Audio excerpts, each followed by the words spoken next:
Assalamualaikum warahmatullahi wabarakatuh. Kembali lagi di channel Misteri Malam. Kali ini saya akan menceritakan sebuah pengalaman pendakian di malam satu suro. Pada malam itu, Ipan, Andi, Joko, Dimas, Agung, dan Dwi berkumpul di rumah Angga. Mereka merencanakan pendakian Gunung Lawu yang sudah lama mereka impikan. Angga, putra seorang polisi, sudah sering mendengar cerita-cerita seru dari ayahnya tentang pendakian, dan kali ini mereka akan merasakannya sendiri. Ayah Angga yang sudah terbiasa dengan gunung memberikan arahan singkat sambil melihat mereka satu persatu. Pendakian ini akan menjadi pengalaman yang luar biasa untuk kalian semua. Ingat, patuhi semua peraturan, jaga satu sama lain.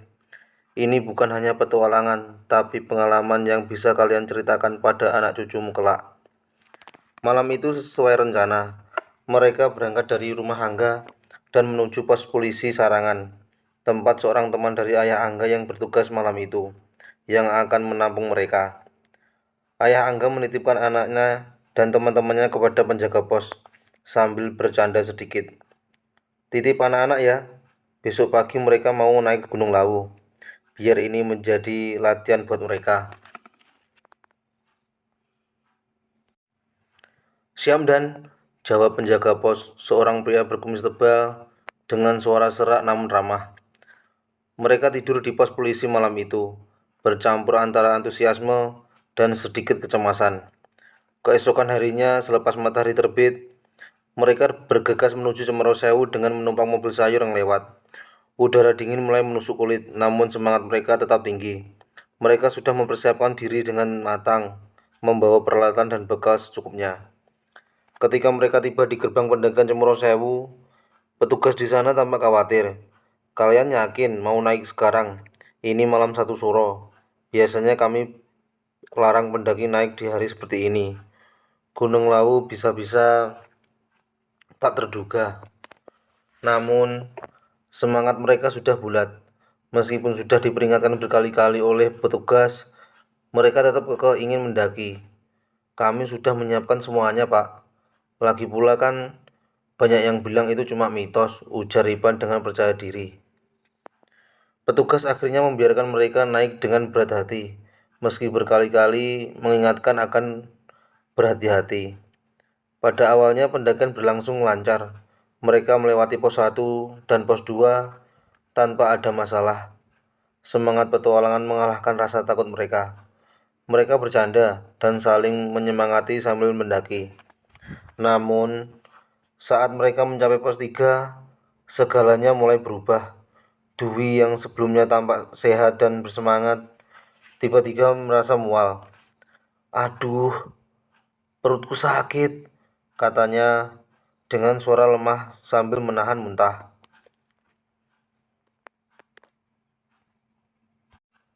Semula mereka mengira Dwi hanya kelelahan atau salah makan. Tapi tak lama kemudian, Dwi mulai muntah-muntah tanpa henti. Wajahnya pusat pasi, keringat dingin membasahi dahinya, dan tubuhnya mulai melemas. Ada apa, Wi? Kamu baik-baik saja? Tanya Angga dengan khawatir. Sakit banget gak perutku? Rasanya seperti ditusuk-tusuk, jawab Dwi sambil terhuyung-huyung. Tubuhnya hampir tidak bisa berdiri sendiri, sehingga Dimas dan Andri harus membantunya di pinggir jalur pendakian. Joko mulai merasa ada yang tidak beres. Ini nggak normal. Dwi sehat-sehat aja tadi. Masa tiba-tiba jatuh sakit kayak gini? Ipan mengangguk setuju. Mungkin kita harus turun aja. Nggak ada gunanya maksa kalau salah satu dari kita sakit. Namun, Angga yang merasa bertanggung jawab sebagai pemimpin enggan menyerah begitu saja. Coba kita istirahat dulu sebentar. Siapa tahu Dwi pulih setelah beristirahat. Mereka memutuskan untuk beristirahat di pos 3, mencoba menenangkan Dwi dan berharap sakitnya mereda. Tapi semakin lama kondisi Dwi semakin parah. Matanya mulai terlihat kosong dan napasnya terdengar berat. Setelah beristirahat lama di pos 3, Kondisi Dwi tetap tidak membaik. Tubuhnya masih lemas, wajahnya pucat, dan dia terus meringis kesakitan. Meskipun rasa khawatir mulai menjalar di benak kami, tekad untuk melanjutkan pendakian tidak goyah. Kita nggak mungkin berhenti sekarang. Kita sudah di tengah jalan, kata Angga. Suaranya tegas meski ada nada kekhawatiran di dalamnya. Akhirnya kami memutuskan untuk membagi dua kelompok. Angga, Andi, dan Agung bergantian menghitung Dwi. Sementara itu Joko, Dimas, dan Ipan berjalan lebih dulu membawa semua perlengkapan dan tas. Kami juga dibantu oleh beberapa pendaki lain yang kami temui di sepanjang jalan, menawarkan tenaga untuk membantu mengangkat barang-barang yang berat. Yang paling aneh, sejak meninggalkan pos 3, kami mulai dibuntuti oleh burung jala hitam. Burung itu terus terbang di atas kami, kadang melayang rendah di atas kepala, seolah mengawasi. Burung ini nggak berhenti ngikutin kita, bisik Ipan yang berjalan di depan. Setiap kali kami berhenti untuk beristirahat atau mengganti posisi yang menghitung Dwi, burung jala itu juga berhenti, bertengger di dahan terdekat, matanya tajam memandang kami. Kata orang-orang, kalau ada burung jalak mengikuti pendaki itu, tandanya kita diawasi atau dijaga, ujar Joko dengan nada khawatir. Tapi tak ada yang berani menjawab, hanya fokus pada pendakian yang terasa semakin berat. Waktu terus berjalan, dan sebelum kami menyadari matahari mulai turun di balik pegunungan, saat itu sudah pukul 5 sore lebih, dan kami baru sampai di warung Mbok Yem, salah satu warung terkenal di puncak Gunung Lawu. Rasa lelah mendera, kaki terasa berat, namun kami bersyukur akhirnya sampai di tempat yang aman untuk bermalam. Setelah memastikan Dwi berbaring dengan nyaman di salah satu sudut warung, kami semua duduk di sekitar meja panjang, mengobrol dengan pendaki lain yang juga menginap di sana. Suasana warung cukup ramai, namun tetap terasa tenang karena dinginnya malam yang mulai menyelimuti. Salah satu pendaki yang lebih tua memulai percakapan. Kalian dari mana? Kayaknya tadi saya lihat kalian susah payah bawa teman kalian yang sakit. Angga mengangguk. Iya pak, teman kami tiba-tiba jatuh sakit di pos 3. Kami tetap lanjut, meski sebenarnya agak khawatir. Pendaki tua itu menatap kami dengan serius. Kalian mendaki dengan jumlah ganjil ya?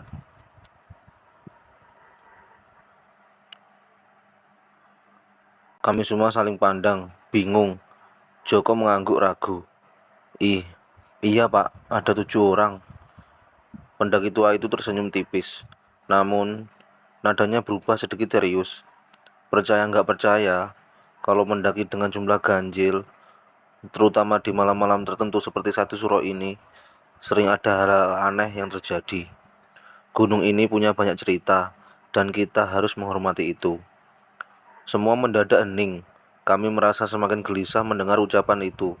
Namun, Angga mencoba bersikap tenang dan rasional. Jadi, menurut Bapak, teman saya Dwi ini ada hubungannya dengan itu. Pendaki tua itu hanya mengangkat bahu. Mungkin, saya nggak bisa bilang pasti.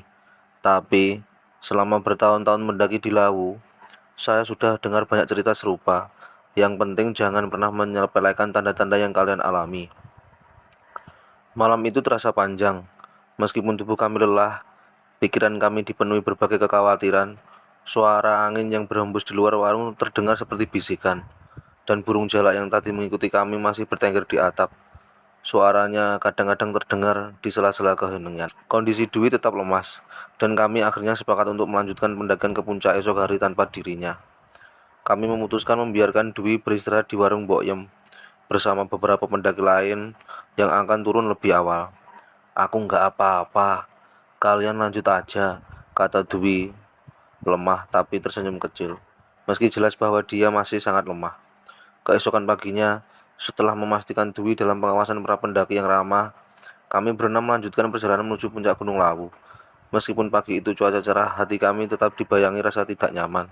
Jalak hitam yang semalam terus mengikuti kami tampak lenyap.